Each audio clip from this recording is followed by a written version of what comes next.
l'agence So Wine présente So Wine Talks.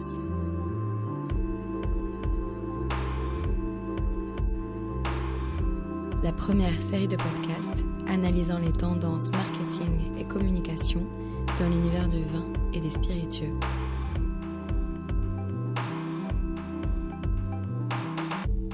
C'est en 2019 que Florent et Lionel Roqueboiselle ont repris les rênes de la maison Boiselle, devenant ainsi la 6e génération à se succéder à la tête de l'une des emblématiques maisons d'Épernay.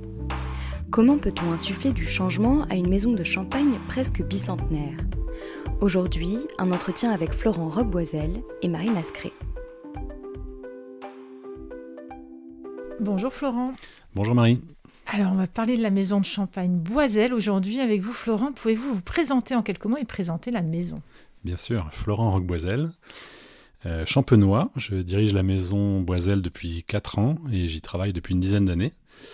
La maison Boiselle, c'est une des maisons historiques d'Épernay, fondée à Épernay depuis 1834.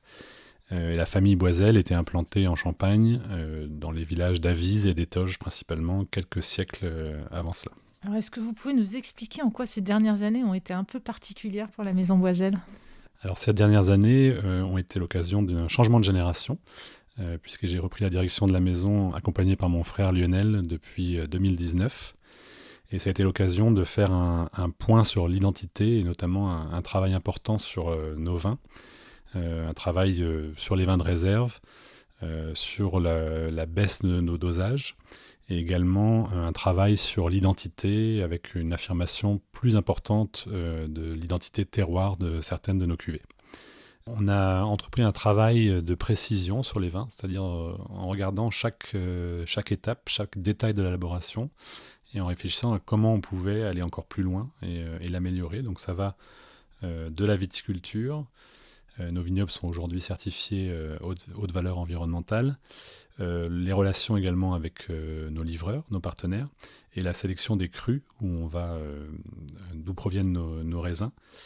Donc ça a aussi une incidence sur nos assemblages. Aujourd'hui, on a un petit peu rééquilibré l'assemblage et les proportions de différents cépages en augmentant un petit peu la proportion de chardonnay et de meunier. On a également fait un travail sur le vieillissement de nos vins de réserve qu'on vieillit pour maintenant en partie en foudre. Et donc les assemblages notamment de brut réserve et de rosé absolu incluent maintenant une petite partie de vins de réserve élevés en foudre. Et cet ajout nous a permis également de baisser un petit peu nos dosages pour aller vers des vins encore plus tendus et précis. Et comment est organisée la gamme ? On l'organise aujourd'hui autour de deux éléments principaux qui sont le temps de vieillissement de nos vins et le terroir. Sur l'élément de temps, nous avons une gamme, donc les intemporels, qui sont construites autour des assemblages avec le brut réserve, le rosé absolu et puis la cuvée non dosée qu'on appelle Ultime Zéro. Donc qui sont des assemblages qu'on va garder en cave entre 3 à 5 années. Ensuite, nous avons le Grand Vintage, qui est notre millésime, assemblage également, qu'on va vieillir de 7 à 10 ans, en général, chez Boiselle.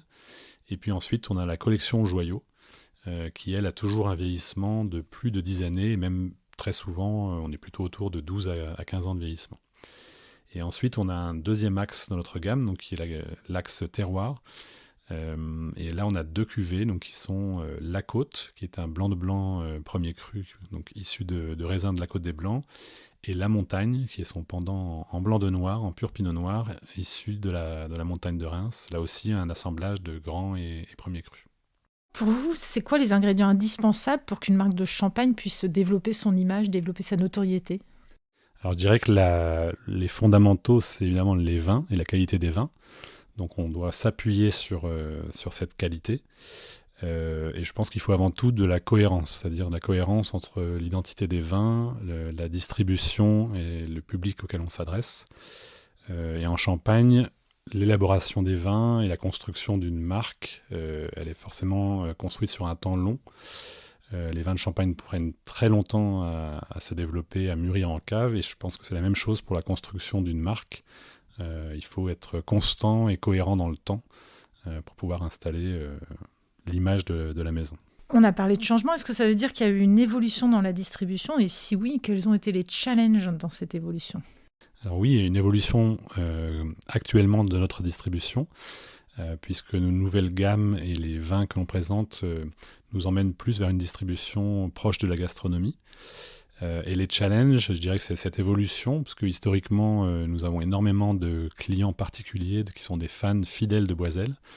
Et donc tout le travail, c'est de faire évoluer cette distribution sans les perdre, bien sûr, leur expliquer les changements, également un développement qui est important à l'exportation.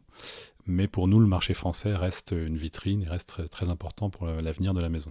Alors, on vient de parler de vente directe. La vente directe, c'est quelque chose qui est revenu, j'ai envie de dire presque à la mode pendant le confinement. Est-ce que c'est quelque chose sur lequel vous avez continué à jouer et à développer ensuite? Alors oui, c'est une particularité de notre maison qui avait été développée par notre mère Evelyne et qui est très importante pour nous. On a une base de clientèle fidèle de particuliers en France qui suivent la maison pour la plupart depuis de longues années. Et on s'appuie vraiment sur cette communauté aussi pour faire connaître notre champagne, pour avoir un retour aussi sur les évolutions qu'on a amenées plus récemment sur nos gammes.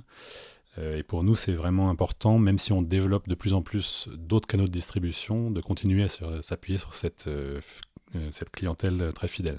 Comment est-ce qu'on parvient à créer du lien en direct avec ses consommateurs? Comment est-ce qu'on parvient à faire perdurer ce lien dans le temps? Tout simplement en communiquant avec eux au quotidien, donc que ce soit nous ou nos équipes.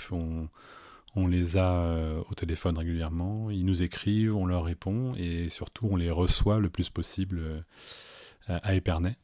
Et très souvent, le champagne est associé pour ces familles à des moments heureux. Et on voit que beaucoup de nos clients sont fidèles, même de génération en génération, dans une même famille. Donc c'est des liens privilégiés qu'on entretient avec eux et qu'on essaye aussi, génération après génération, chez Boiselle, de faire perdurer. Donc ça veut dire que quand on va en Champagne, on peut venir vous rendre visite? Ça se passe comment? Alors bien sûr, vous pouvez venir nous voir. On est sur l'avenue Champagne à Épernay, un lieu qui est très visité en Champagne. Et nous sommes ouverts aujourd'hui 7 jours sur 7. Et nous accueillons les amateurs pour des visites de cave, des dégustations ou simplement un moment agréable en terrasse dans notre cour. Alors on sait que l'évolution de la perception de valeur d'une marque, ça s'accompagne souvent d'une évolution de son positionnement tarifaire et ça, c'est pas forcément facile à installer auprès des professionnels. Comment est-ce que vous avez fait évoluer vos prix au fil des ans? Les prix ont augmenté, on s'inscrit aussi dans un contexte d'augmentation des prix de la Champagne. La Champagne se premiumise sur ces dernières années, spécialement depuis la sortie du Covid. Donc la maison a suivi ce mouvement. On est aussi dans une période où on a introduit beaucoup de nouveautés, on a revu l'identité de la maison, revu les gammes, travaillé sur la distribution et donc cette valorisation s'est faite naturellement. La demande aussi très forte de tous les marchés nous a un petit peu facilité la tâche, il est vrai, puisqu'il y avait presque une pénurie de champagne sur certains marchés, donc les hausses de prix ont été acceptées finalement par les consommateurs dans un contexte d'inflation générale. Vous venez de dire qu'il y a une forte demande pour le champagne depuis la sortie du Covid. Donc le champagne a clairement le vent en poupe, que ce soit sur le marché français ou sur les marchés internationaux. Les ventes sont au beau fixe. Comment est-ce qu'on gère la rareté? Alors on gère la rareté difficilement, puisque la demande est très très forte. Notre approche a été de privilégier d'abord nos clients fidèles, sachant que la demande est très forte actuellement. Notre but, c'est de pouvoir fournir tous nos clients, même si c'est en quantité moindre qu'habituellement. Et ce qu'on remarque, c'est que la demande est plus forte sur les qualités supérieures. Donc là où vraiment il y a un phénomène de rareté qui s'installe, c'est sur nos grandes cuvées millésimées, la cuvée Joyau notamment, mais également les blancs de blanc, les blancs de noir. Où là, effectivement, on est obligé de limiter la quantité qu'on peut livrer à chaque client. Et comment vous expliquez ce succès encore plus important des cuvées millésimées, des cuvées de prestige? Alors, je pense que la crise de Covid a modifié un peu les comportements et que la Champagne, en général, en ressort avec une désirabilité qui est encore accrue. Et on remarque chez Boiselle, mais je pense aussi chez nos confrères, que Toutes les grandes cuvées sont très très demandées à travers le monde. Je pense que les gens ont envie simplement de moments de plaisir, de moments de partage, et ils sont prêts peut-être à consommer moins mais mieux. Florent, la Champagne, c'est quand même un univers très normé, avec des codes un peu particuliers. Comment est-ce qu'on joue sa différence quand on est une marque comme Boiselle ? Alors c'est vrai que la Champagne, historiquement, c'est un univers très normé, mais on voit quand même depuis quelques années un dynamisme en Champagne, de nouvelles générations, que ce soit dans les maisons, chez les vignerons, qui apportent un peu un souffle nouveau, une façon de communiquer différente. Et donc on s'inscrit aussi dans cette trajectoire en communiquant beaucoup sur nos vins, comment on les fait, la transparence est très importante. Donc on donne beaucoup d'informations aujourd'hui à nos clients sur toute l'élaboration des champagnes. Et je pense que c'est vraiment ce qui intéresse le consommateur aujourd'hui. On voit qu'il a soif de comprendre et de connaître la façon dont on élabore les champagnes. Donc voilà, c'est ce qu'on essaie de faire de notre côté, c'est d'être transparent, d'expliquer ce qu'on fait et pourquoi on le fait. Alors on va parler d'avenir, on a parlé un petit peu de l'histoire de la maison, mais on va parler d'avenir. Quels sont les grands axes de développement pour la maison et quels sont vos projets ? Alors on a beaucoup de projets, on a déjà mené beaucoup de projets ces 5 dernières années, donc assez simplement notre ambition c'est de continuer à essayer de toujours faire mieux pour la qualité de nos vins, jour après jour, année après année. Donc c'est un travail de détail qui va de la vigne à la qualité du raisin, à l'élaboration des vins, les assemblages bien entendu. On a également d'autres projets qui verront le jour dans les prochaines années sur des cuvées monocrues, donc où on va pouvoir exprimer le caractère, la typicité d'un terroir en particulier qui habituellement entre dans les assemblages de la maison. Et puis on a également un projet de révéler des traditions champenoises, notamment le ratafia champenois. Un peu le renouveau de traditions champenoises qu'on va mettre à l'honneur dans les prochains mois. Et c'est quoi le prochain défi qui attend la Champagne pour les années à venir ? Alors pour moi, il y a 2 défis principaux. Il y a la transition qu'on voit actuellement vers une premiumisation de la Champagne, où je pense qu'il est important de mener cette transition tout en gardant une désirabilité forte, et notamment sur le marché français, où on voit que les ventes sont plutôt orientées à la baisse. Et puis le deuxième défi d'avenir, ou d'actualité même important, c'est évidemment l'environnement, où il y a beaucoup d'actions en cours et d'évolutions en cours. Mais on est tous conscients que nos bilans carbone sont importants et qu'on doit prendre la bonne direction pour l'avenir. Mais je crois qu'on a une interprofession qui est très mobilisée sur ce sujet et donc les choses évoluent dans le bon sens. Et vous, sur ce sujet précisément, qu'est-ce que vous faites chez Boiselle ? Sur ce sujet, on a notamment réalisé notre bilan carbone dès 2021. Qui est un état des lieux et qui nous permet aujourd'hui de nous interroger sur nos pratiques et essayer d'identifier des pistes d'amélioration. On fait beaucoup de choses depuis quelques années. Il y a des actions assez emblématiques, comme par exemple l'arrêt de l'utilisation de bouteilles blanches, de bouteilles transparentes, qui ont un bilan carbone moins favorable que les bouteilles vertes traditionnelles. Donc c'est une décision qu'on a prise. Et puis actuellement, on essaye dans tous les d'activités possibles, de trouver des actions qui nous permettent de réduire notre empreinte carbone. Qu'est-ce que les gens ne savent pas sur Boiselle et qui les surprendrait ?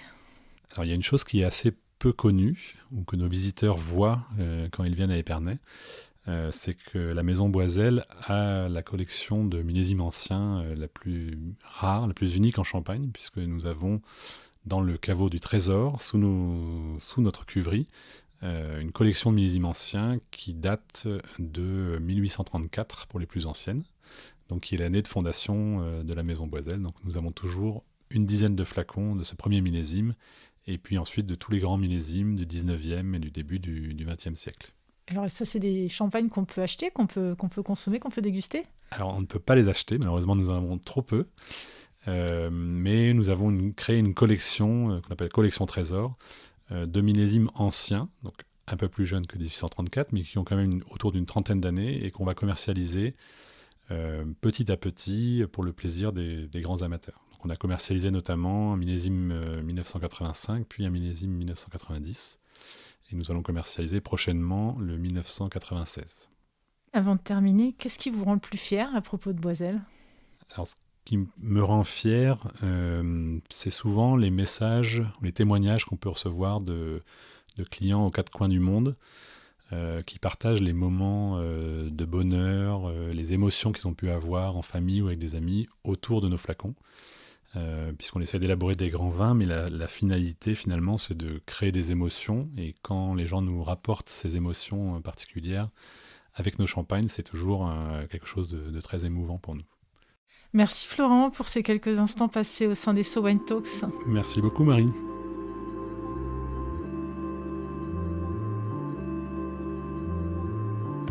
Ainsi, au sein de la famille Roqueboiselle, on se réinvente en permanence.